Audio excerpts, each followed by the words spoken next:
بسم اللہ الرحمن الرحیم۔ السلام علیکم، آپ دیکھ رہے ہیں الف نیوز اور میں ہوں آپ کے ساتھ ماجد علی۔ شامل کرتے ہیں پاکستان اور دنیا بھر سے بریکنگ نیوز ہیڈ لائنز۔ حوثیوں نے سعودی اتحادی فوج پر حملہ کر دیا، 14 افراد جاں بحق۔ یمن کے حوثی جنگجوؤں نے سعودی حمایت یافتہ یمنی حکومت کی فورسز پر ایک بڑا حملہ کیے ہیں۔ حدید کے قریب حیس کے علاقے میں یہ کارروائی ہوئی۔ حملے میں 14 فوجی جاں بحق اور 23 زخمی ہوئے۔ حوثی جنگجوؤں نے کچھ دیر کے لیے پوزیشن پر قبضہ بھی کر لیا۔ بعد میں سعودی حمایت یافتہ فورسز نے جوابی کارروائی کر کے علاقہ واپس حاصل کر لیا۔ یہ حملہ اس وقت ہوا جب یمنی فورسز نے سعودی عرب کو خبردار کیا تھا۔ ماہرین کا کہنا ہے کہ سعودی اتحاد اس کا جواب دے سکتا ہے۔ ریڈ سی میں کارگو جہاز پر حملہ، حالات کشیدہ۔ ریڈ سی میں یمن کے حدیدہ سے 30 ناٹیکل میل دور ایک کارگو جہاز پر نامعلوم مسلح افراد نے حملہ کر دیا۔ جہاز نے ایمرجنسی الرٹ بھیجا۔ برطانیہ کی میری ٹائم ٹریڈ آپریشنز نے تصدیق کی ہے، ابھی تک کسی نے ذمہ داری قبول نہیں کی۔ علاقے سے گزرنے والے تمام جہازوں کو احتیاط برتنے کی ہدایات کی گئی ہیں۔ یہ حملہ اس وقت ہوا جب پورا خطہ پہلے ہی تناؤ کا شکار ہے۔ ماہرین نئے ٹکراؤ کا خدشہ ظاہر کر رہے ہیں۔ جہازوں پر حملوں کا سلسلہ دوبارہ شروع ہونے لگا ہے۔ آبنہ ہرمز میں ایران کا بڑا ایکشن، 6 جہاز راستہ بدلنے پر مجبور۔ ایرانی پاسداران انقلاب نے آبنہ ہرمز میں 6 جہازوں کو راستہ بدلنے پر مجبور کر دیا۔ عمان والے کوریڈور سے گزرتے جہازوں نے راستہ تبدیل کیا۔ 2 جہاز ایران کی طرف گئے جبکہ 4 واپس لوٹ گئے۔ کشتیاں مسلسل دھمکیاں دے رہی ہیں کہ IRGC صرف ایران کے بتائے ہوئے محفوظ راستے استعمال کریں۔ فرانس، برطانیہ اور عمان اس صورتحال کا مقابلہ کرنے کی کوشش کر رہے ہیں۔ یہ کنٹرول کی لڑائی بنتی جا رہی ہے۔ ڈونلڈ ٹرمپ نے ایران کو خبردار کیا تھا مگر ایران اپنا اثر بڑھا رہا ہے۔ ماہرین بڑے ٹکراؤ کا اندیشہ ظاہر کر رہے ہیں۔ مصر کا فلسطین پر بڑا اعلان، اسرائیل اور امریکہ کو جھٹکا۔ مصر کے صدر عبد الفاتح السیسی نے کہا ہے کہ جب تک فلسطینیوں کو ان کی زمین واپس نہیں مل جاتی، اسرائیل کا قبضہ ختم نہیں ہوتا، تب تک خطے میں امن ممکن نہیں۔ انہوں نے مکمل امن معاہدے کی ضرورت پر زور دیا، غزہ میں سیز فائر کو برقرار رکھنے کی اپیل کی۔ مصر 1989 میں اسرائیل کے ساتھ امن معاہدہ کرنے والا پہلا ملک تھا۔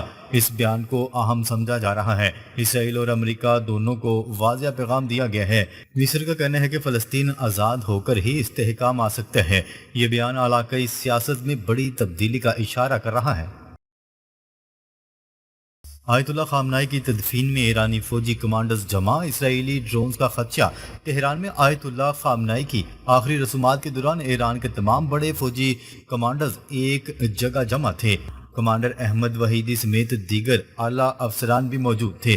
سوشل میڈیا پر اسرائیلی اکاؤنٹس نے دعویٰ کیا کہ ان کے ڈرون تہران کے اوپر نگرانی کر رہے ہیں۔ امریکہ نے اسرائیل کو حملہ نہ کرنے کی تنبیہ کی۔ لاکھوں لوگ گرینڈ مسجد اور سڑکوں پر موجود تھے۔ موجودہ صورتحال بہت سنگین بتائی جا رہی ہے۔ ایرانی قیادت نے اتحاد اور طاقت کا مظاہرہ کیا۔ ماہرین کسی بھی غلط حرکت کے بڑے نتائج کا خدشہ ظاہر کر رہے ہیں۔ ایران میں آیت اللہ خامنائی کی نماز جنازہ، لاکھوں افراد کی جذباتی شرکت۔ تہران میں آیت اللہ خامنائی کی آخری رسومات کے تیسرے روز امام خمینی مسلح میں نماز جنازہ ادا کی گئی، جس میں لاکھوں سوگواروں نے شرکت کی۔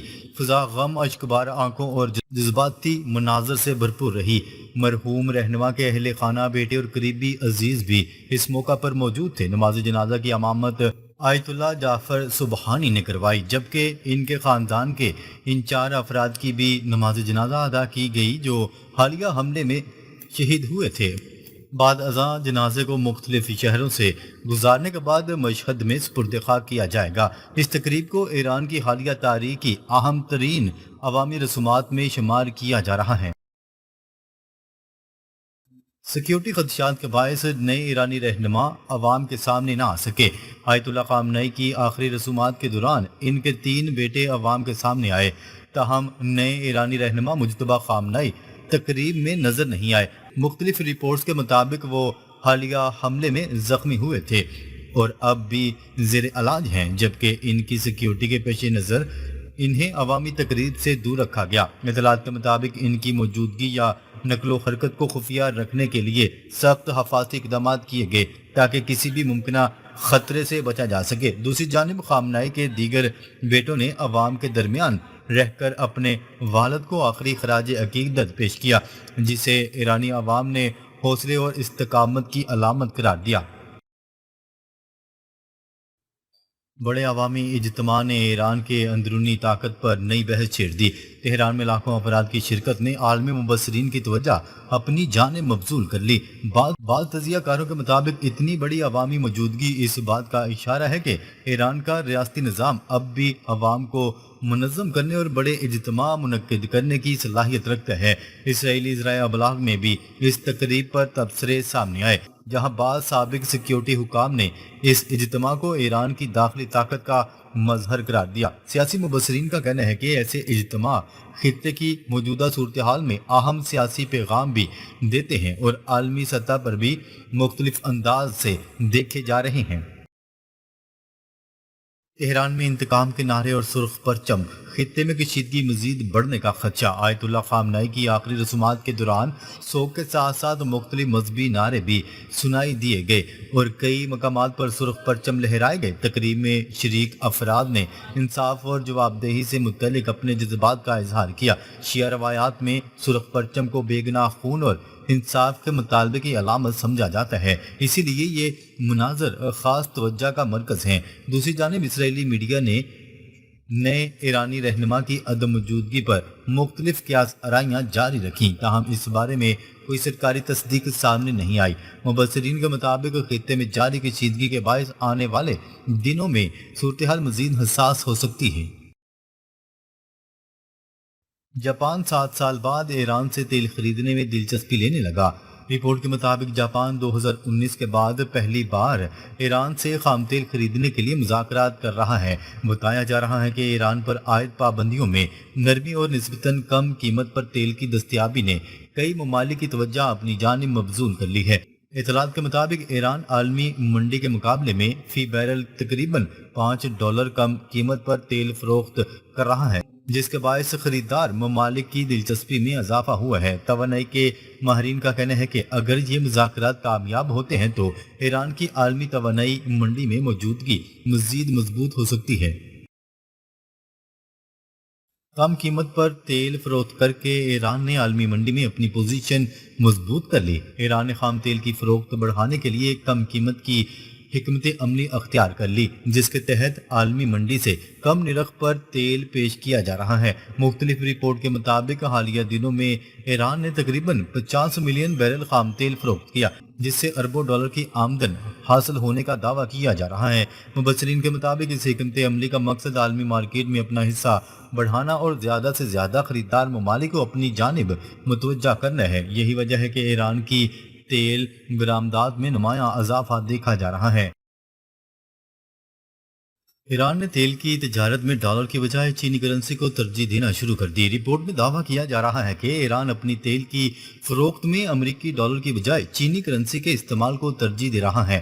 تجزیہ کاروں کے مطابق اس حکمت عملی کا مقصد امریکی مالیاتی نظام پر انحصار کم کرنا اور متبادل تجارتی نظام کو فروغ دینا ہے۔ اگرچہ اس پالیسی کے طویل مدتی اثرات کا اندازہ لگانا ابھی قبل از وقت ہے، تاہم ایران کی جانب سے مالیاتی تنوع کی کوششوں کو خطے میں ایک اہم معاشی پیش رفت قرار دیا جا رہا ہے۔ بھارت نے دفاعی شعبے کے لیے 52,000 کروڑ روپے کے نئے منصوبوں کی منظوری دے دی۔ بھارت کی دفاعی خریداری کونسل نے مسلح افواج کے لیے تقریباً 52,000 کروڑ روپے مالیت کے نئے دفاعی منصوبوں کی منظوری دے دی ہے۔ ان منصوبوں کا مقصد بری، بحری اور فضائی افواج کی دفاعی صلاحیتوں کو جدید تقاضوں کے مطابق مضبوط بنانا ہے۔ حکام کے مطابق اس پیکج میں شامل زیادہ تر دفاعی نظام بھارت میں ہی تیار کیے جائیں گے، جس سے مقامی صنعت، روزگار اور دفاعی ٹیکنالوجی کو فروغ ملے گا۔ یہ منظوری فوج کی ضرورت کے اعتراف کے بعد دی گئی ہے، جس کے بعد اب ٹینڈر، تجارتی جائزے اور معاہدوں کا عمل شروع ہوگا۔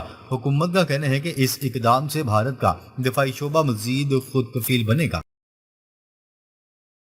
ڈرون اور میزائل حملوں سے نمٹنے کے لیے جدید دفاعی نظام شامل منظور شدہ منصوبوں میں جدید الیکٹرونک وارفیئر سسٹمز، ڈرون شکن ٹیکنالوجی، فضائی دفاعی میزائل، اینٹی ٹینک ہتھیار اور دیگر جدید دفاعی آلات شامل ہیں۔ حکام کے مطابق حالیہ عالمی جنگیں، خصوصاً روس یوکرین تنازع اور جدید ڈرون جنگ نے یہ ثابت کیا ہے کہ فضائی خطرات سے نمٹنے کے لیے جدید ٹیکنالوجی ناگزیر ہو چکی ہے۔ اسی تناظر میں بھارت اپنی دفاعی حکمت عملی کو نئی ٹیکنالوجی کے مطابق ڈھال رہا ہے تاکہ مستقبل کے ممکنہ خطرات کا مؤثر انداز میں مقابلہ کیا جا سکے۔ ناظرین، اب تک کے لیے اتنا ہی۔ مزید خبریں لے کر بہت جلد آپ کی خدمت میں حاضر ہوں گے۔ تب تک کے لیے اپنا خیال رکھیے گا۔ اللہ نگہبان۔